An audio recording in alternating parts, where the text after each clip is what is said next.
Alright, so Corporal Josh McIntosh, he demonstrated by deleting my video that if anybody rode with him, he probably would have acted differently.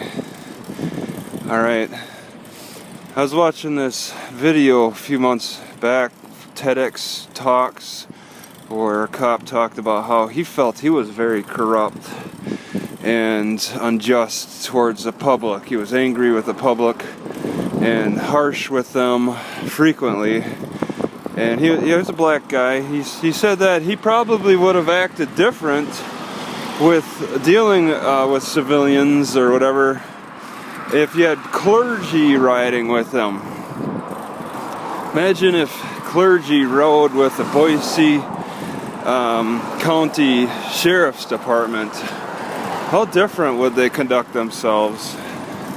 How much would the law be influenced on a daily basis if there was that moral oversight?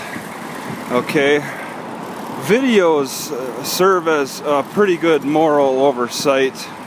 Unfortunately, I think the cops might be still in a little too much control over their own videos and can consciously turn videos on and off as they please, depending on how they want to treat the public.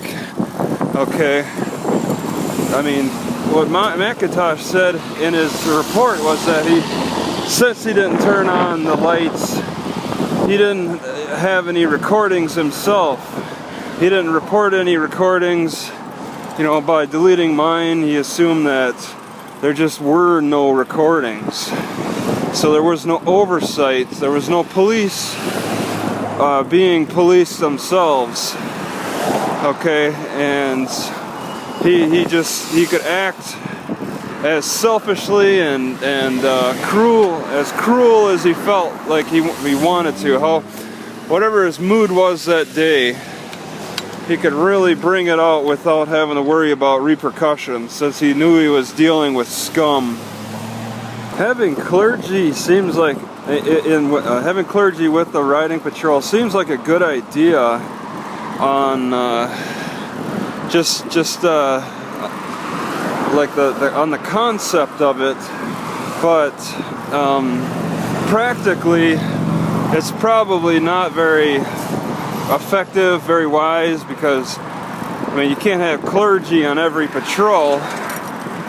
Maybe a surprise clergy riding with patrol every so often. I mean, clergy may not be, you know, the priests or whatever below priests are, may not be too enthused about riding with cops, especially late at night. You know, it's not exactly in their job description to serve as oversight for cops.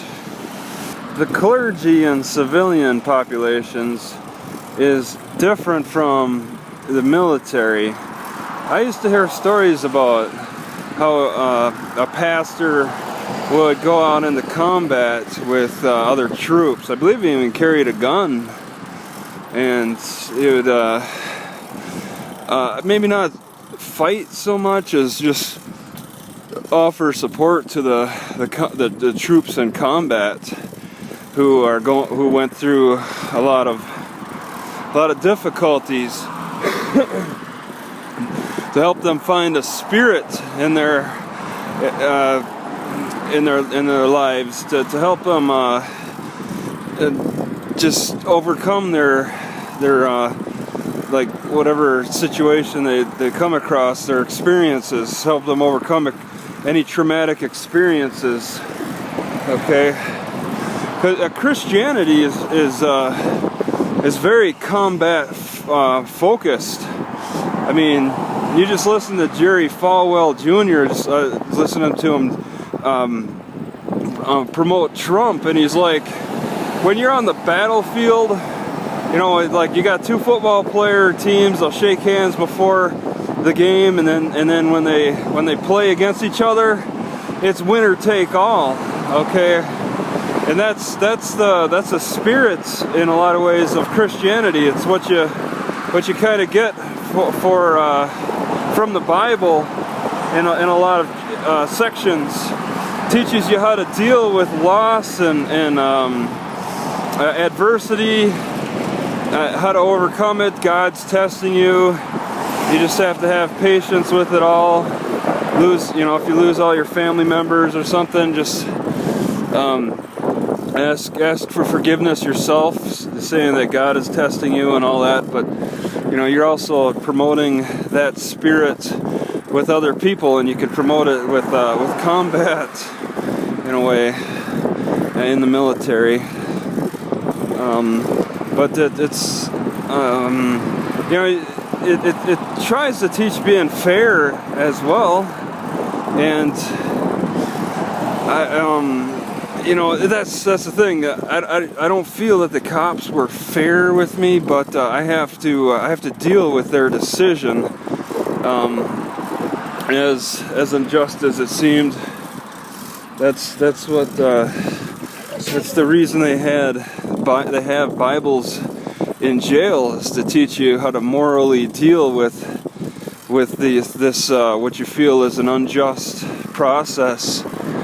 Okay, but I mean, still, to be a little more forward thinking, you put Bibles in jails. You should put Bibles in every police car too, or a priest in every police car as well, because a lot of cops, you got a lot of anarchist cops who are throwing people in jail to, my only reading material, anybody's only reading material at the Idaho County Jail is the Bible, while you're in like a purgatory cell, or I guess you could call it a drunk tank.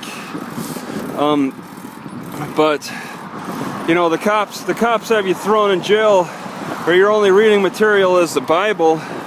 Well, what do the cops read? They're on a different moral standpoint. The criminals are like taught about forgiveness and all that stuff. But what about how the cops are taught too? They're just taught to be the aggressors instead. At the very least, they need to pass some kind of a moral support test. I took a test to be a cop back in Eau Claire, Wisconsin, and about the only the mental thing they questioned was were the psychology questions. I don't recall anything having to do with faith or spirit. Okay, it's a different mind frame to be a cop. And it seems to me that needs a change. Maybe they want cold-blooded killers, so maybe that's what the city council prefers.